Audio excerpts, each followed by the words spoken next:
Africa is a continent rich with wildlife, culture, and a history of perseverance. But unfortunately, their abundance of natural resources made them a target for European colonists looking to claim this land. But there were no arranged sales. The land was just taken, simply because they felt they were entitled to it.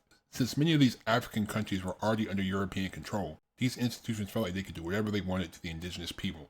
Most know 20th century Germany for their actions while a certain man with a mustache was in charge. But even before he rose to power, the German government had already subjugated an entire group of people. But this was in the small country of Namibia. German leadership was desperate to turn the Herero people into a subservient class, stealing all their possessions, enacting unfair judicial systems that targeted them, and just outright killing them. When the Herero people chose to rise up, the Germans claimed to be the victims, calling for the extermination of the entire tribe. It seemed like killing 75,000 people wasn't enough, as even after a peace agreement was reached, the remaining survivors were put into concentration camps. This was only the tip of the iceberg when talking about an atrocity that seems to be swept under the rug. Welcome to History's Biggest Villains.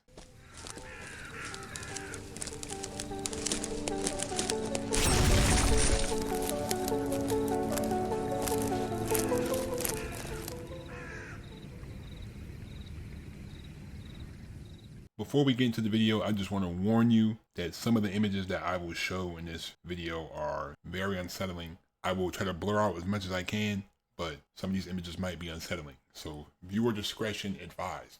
Namibia, or German Southwest Africa as it was known then, was a country that consisted of multiple native groups that lived freely in the state, like the Damara, the San, the Ovambo, the Nama, and the Herero. The Herero people spoke Bantu, and they lived mainly as pastoralists, and since the name Herero translated to possessors of cattle, you could probably guess that the tending of livestock was central to their culture and economy. For most of the 18th century, the Herero battled with the Nama people to the south over grazing land and water.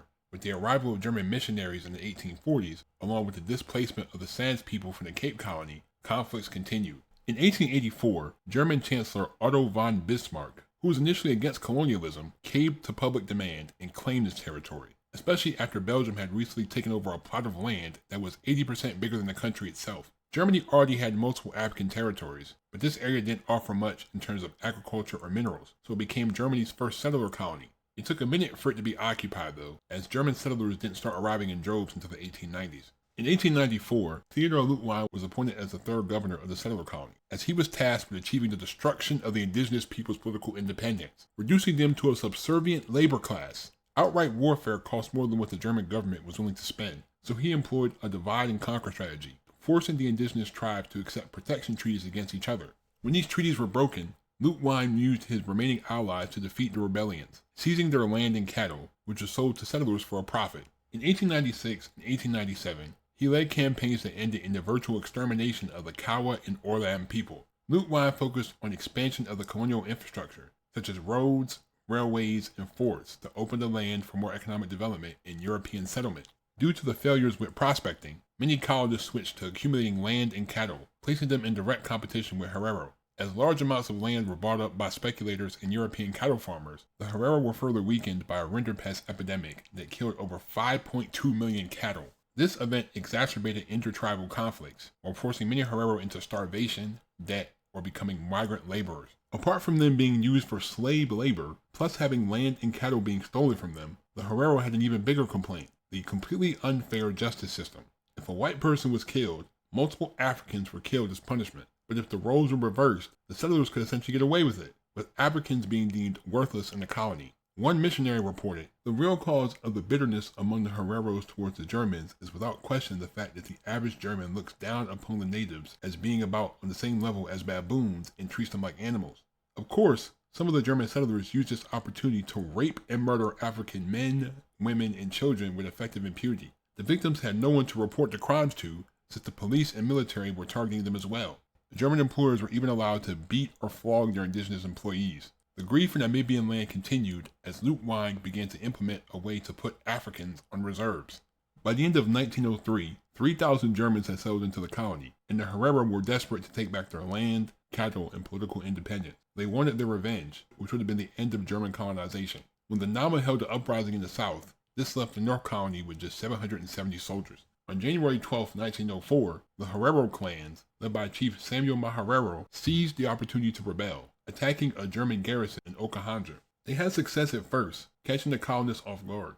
The groups plundered farms and businesses, killing as many as 160 Germans, although most were farmers and traders. The rebels spared women, children, missionaries, and non-German whites. The group seized weapons and supplies while attempting to destroy basically anything that represented Germany. As revenge for the multiple rapes carried out against Herero women and girls, most of the German men who were killed were also castrated. Since the perspective has never really been told from the Herero side, there really isn't a concrete explanation of their plans. But as you would expect, the German settlers played the victim and demanded full compensation for their losses. However, public opinion in Germany held them responsible for provoking the war in the first place. But when in doubt, just pull out the propaganda. German media portrayed the Herero as animal-like savages, while Dutch newspapers passed around the colony preached the same rhetoric. The propaganda worked, as many colonists supported barbaric measures to take the land they felt was theirs, like the stripping of weapons and material possessions from all Herero, to their imprisonment or even mass extermination. The settlers mobilized quickly, even arming their women. A large number of men volunteered for the militia, far outnumbering the regular soldiers. Even as they were replaced by reinforcements, they continued to work as guides and advisors. Panicked settlers rounded up any Hereros they could find, putting all the women in concentration camps and sending 550 men to Cape Town. Some were even sold to mine labor recruiters in the Cape Colony. An extreme desire for revenge took hold amongst most colonists, as years later, after any threat had long since been crushed, the colonist media continued to complain about the supposedly lenient treatment of the few remaining Hereros. When news of the uprising reached Germany, this issue went to Parliament. Leutwein escalated the violence against the Herero, but his repeated attacks failed to stop the guerrilla force. And since the almighty Germans couldn't fathom being defeated by these inferior African tribes, the humiliation felt by its leaders led to Leutwein's position being in jeopardy. His tactical retreat in the Battle of Ovimbo was seen as a failure, so he was replaced by Lothar von Trotha, with orders from Kaiser Wilhelm II. The Herero are no longer German subjects. Any Herero sighted within the Namibian or German borders, with or without a weapon, with or without cattle, will be shot. I will no longer accept women or children, but will send them back to their people or let them be slaughtered. After April, Herero concentrated his forces, around 60,000 people and their cattle, at the base of Waterberg, a mountain with abundant food and grazing land. While their forces and supplies continued to dwindle, the colonists received an influx of manpower and supplies from Germany. Samuel expected that he could stay until about February, while others in the group still hoped for a negotiation. Their staying put allowed them to be surrounded and defeated by the Germans in battle on August 11th, negating their strengths at guerrilla warfare. After a day of fighting, most of the Herero escaped to the southeast. Although Trotha declared this a victory, other German officers disagreed, as the initial aim was to end the war quickly. Initial attempts to pursue and force the Herero into another confrontation failed through August and into late September, when Samuel avoided German attempts to engage. Despite Trotha's plans, the battle fragmented into smaller groups as his soldiers chased the Herero down the Iceberg and Epicaro riverbeds in the Namib Desert. Some other riverbeds were guarded by Germans, and others were poisoned to deny water to the fleeing people. Trotha's orders said to shoot over the heads of women and children to drive them away, but when they encountered Herero, they weren't spared. During this phase of the genocide, some 40,000 Herero died in the desert, mainly from dehydration. By explicitly ordering the murder of any Herero man caught by his forces, Trotha ruled out the possibility of surrender. With limited intelligence, it wasn't until late October that it became clear that the Herero no longer posed any real threat to the Germans. Nevertheless, Trotha refused to back down, rejecting any and all pleas from missionaries, settlers, and even many of his senior officers. Popular support for the war evaporated in both the colony and in Germany. Socialist and Christian groups opposed it on humanitarian grounds. Colonists opposed the wasteful destruction of cattle and free Herero labor. German Chancellor Bernhard von Bülow's government initially supported the war, but things changed as financial and reputational costs piled up. Trotha had issued the extermination order on his own authority, and due to communication delays, it wasn't clear if the head of the General Staff, Alfred von Schlieffen, tolerated it for a few months or a few days. Nevertheless, in November, he recommended rescinding the order as he was skeptical that Trotha could achieve the complete extermination or enslavement of the Herero, and therefore it was better to force them to surrender. Bülow appealed to the Kaiser, who withdrew the order on December 6th. Due to their treaty obligations, at least 100 Nama fought alongside the Germans against their own people. Following rumors of the Germans wanting to disarm the remaining Nama tribes, the Yakawasian chief Hendrik Witbooi, who had been allied with the Germans from 1894 to 1904, switched sides and was followed by a majority of Nama. Many of them were captured before they had the chance, while some refused to join the rebellion. German soldiers began to guard and poison water sources in their territory and rounded up any Nama they could find. Trotha issued a second extermination order against the Nama on April 22, 1905. Unlike the Herero, he offered peace to the Nama, who surrendered. But this was all a lie. and those who gave up were sent to concentration camps. Trotter's failure to reign in the Nama led to his firing in late 1905, where he was replaced as governor by Friedrich von Lindequist. Against the advice of pretty much everyone, Lindequist ignored talks of peace. After the death of Witbu in battle on October 29, 1905, Simon Cooper, the captain of the Karakoban tribe, refused to sue for peace and rejected the initial announcement by the Kaiser on March 31, 1907. At the same time, despite a partial peace agreement hastily put together by Lutwein after the Herero rebellion, many of the tribesmen under the leadership of the Black Napoleon Jacob Marengo, among other chiefs, continued to pester the occupiers. Due to rising costs, Parliament refused to authorize any more money for the war. After Marengo's death during battle in September 1907, the Germans now had their crosshairs on Cooper. In 1908, he finally accepted a peace settlement in which he was paid to go into exile. Through 1905, soldiers combed the countryside in search of Herero. They also committed many acts of violence and even massacre. Word of the Herero who surrendered getting killed soon got out, and this stalled German efforts to encourage widespread surrenders. After Troughton was replaced by Bernhold Daimling in 1906, missionaries took a leading role in rounding up Herero. These supposed men of God manipulated these people, organizing them into armed peace patrols, whose task was to go into the bush and persuade those still fleeing to give themselves up, as they were falsely promised food or decent treatment. Using this method, the numbers of prisoners taken into the camps increased substantially, but after their services were no longer needed, the peace patrollers were then sent to the concentration camps themselves. From 1904 to 1907, more than 50,000 Herero and Nama had been killed by German troops, but the remaining survivors were sent to this hell on earth.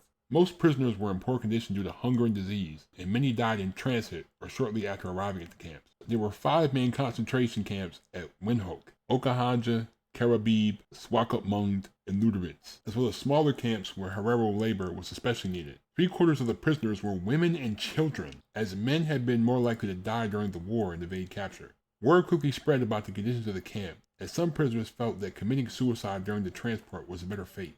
The camp was a makeshift shelter surrounded by barbed wire, with no real sanitation system, and the prisoners had little to no clothing, being forced into hard labor as slaves. Thousands of women were victims of sexual violence inflicted by German soldiers. They were given some rice for their efforts, but nothing more. Many died as a result of the poor diet and severely exhaustive work. One transport rider reported what he saw upon arrival. The women who were captured and not executed are sent to work for the military as prisoners. I saw numbers of them put to the hardest work, and so starved that they were nothing but skin and bones. They are given hardly anything to eat, and I have very often seen them pick up bits of scraps thrown away by the transport riders. If they are caught doing so, they are whipped. Another man, August Kuhlmann, was shocked by his initial discovery. A woman, who was so weak from illness that she couldn't stand, crawled to some of the other prisoners to beg for water. The overseer fired 5 shots at her. 2 shots hit her, one in the thigh and the other smashing her forearm. In the night, she died. All prisoners were required to do forced labor, mainly building roads, highways, and harbors, which was typically backbreaking and accompanied by beatings. Rape was commonplace, and in some camps, there were nightly roundups of women to abuse. Dr. Eugene Fischer conducted medical experiments on the children born from the rapes. His conclusion was that children born out of biracial unions were inferior to their German fathers. These same racist ideologies would later be read by Adolf Hitler and adopted by Josef Mengele. Another doctor named Dr. Bofinger also conducted experiments on the cadavers of these prisoners. He was known for decapitating the victims, preserving the heads, and sending them back to scientists living in Germany. More than 3,000 skulls belonging to the Herero and Namo people were sent back to Germany for further experimentation. The captured women were forced to boil the heads of their dead inmates and scrape remains of their eyes and skin with shards of glass, preparing them for examinations by German universities. The soldiers were so proud of their conquest that they would have friends document the experience by taking photos of the soldiers surrounded by starving prisoners. The pictures were turned into postcards and sent back home. Some even had images of German soldiers raping female prisoners. Although the German military was concerned with the negative consequences of the high death rate, the civilian government rejected numerous attempts to improve conditions. It was the civilian government, not the military, that insisted on the continued imprisonment of those who couldn't work and posed no threat. Deputy Governor Hans Tecklenburg said that there was no innocent prisoners and that the suffering would teach Herero a much-needed lesson.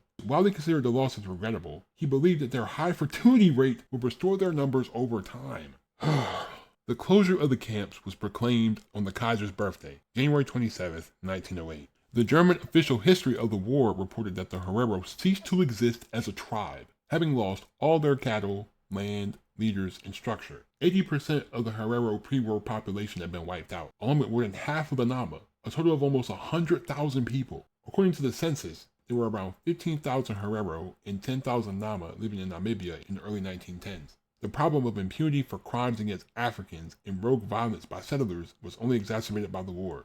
Forced labor wasn't abolished by the close of the concentration camps, so the survivors were dispersed into various farms and ranches to work for German farmers. All Herero land was confiscated by the state and largely sold to colonists at a reduced rate. To implement its vision where Germans would dominate the indigenous people, the colony passed wide-ranging racist laws in 1907. All Herero were banned from owning cattle or land. All of them had to be registered with the government with their residence and employer. They were required to carry a metal disc with a number for tracking. Another ordinance forbade more than 10 Herero families from living on each employer's property. Germans and natives were forbidden from marrying. But in 1915, German Southwest Africa was invaded by South Africa. Samuel died in exile, but his funeral on August 26, 1923 was the first mass gathering of Herero since the war, and is celebrated annually by Herero in the 21st century. German commemoration of their victory in the war was held annually by the German Namibian community until 2003, when it was banned by the Namibian government. You guys got some audacity, man. Jesus Christ. During the period of South African rule, the memory of the genocide was repeatedly invoked by Herero representatives to challenge ongoing colonialism and apartheid rule. During this era, the German settler colonialism paved the way for ongoing white minority rule. Land dispossession continued as Afrikaans farmers were granted land in Namibia, and the black Namibian population was concentrated into Bantustans, which was essentially racial segregation.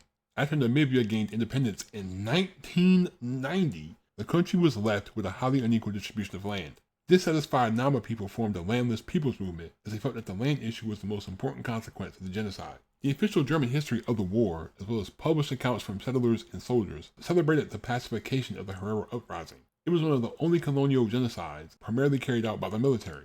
Horst Dressler, working in East Germany, authorized the first comprehensive study on German colonialism in Namibia in the 1960s, and he was the first to argue that the colonists committed genocide. While most historians don't dispute that the genocide took place, there was also an industry of nostalgia-focused books written by German Namibians, saying that colonial atrocities are exaggerated to fabricate German guilt and extract reparations, a denialist position common amongst German Namibians. For 20 years after Namibia became independent, the government ignored the issue while Herero and Nama groups pursued reparations. In 2015, over a century after it occurred, the German government had finally acknowledged that the genocide had occurred in Namibia. Negotiations between the two governments led to a deal in 2021, in which the Germans agreed to contribute 1.1 billion euros in the form of ex gratia development aid, while rejecting any legal responsibility for the genocide. The Germans made sure not to mention reparations or compensation in the legal wording. This deal was vocally rejected by most of the organizations representing Herero and Nama people, who had demanded their own right to negotiate directly with Germany over a settlement. They wanted their land back, as money meant nothing to them. In 2023, the Landless People's Movement, traditional leaders from the Herero and Nama communities, sued a Namibian court to nullify the National Assembly's resolution of approval for the settlement. But as of 2026, Germany has apparently washed their hands of this issue. Thank you guys. I really appreciate y'all for the support. Like, when you think about how much Africa has been exploited, like, you can say, oh, the Africans did this to themselves. But think about all the European countries that had a piece of African territory. Nobody talks about this thing that the Germans did. They talk about the other thing the Germans did. But again, I'm not here to compare, but I'm just here to illustrate what's really going on. Like, I appreciate all you guys for the support. Leave a like, hit that subscribe button, new to my channel. Turn my post notifications on. Thank you. Please be safe. I'm out. Peace.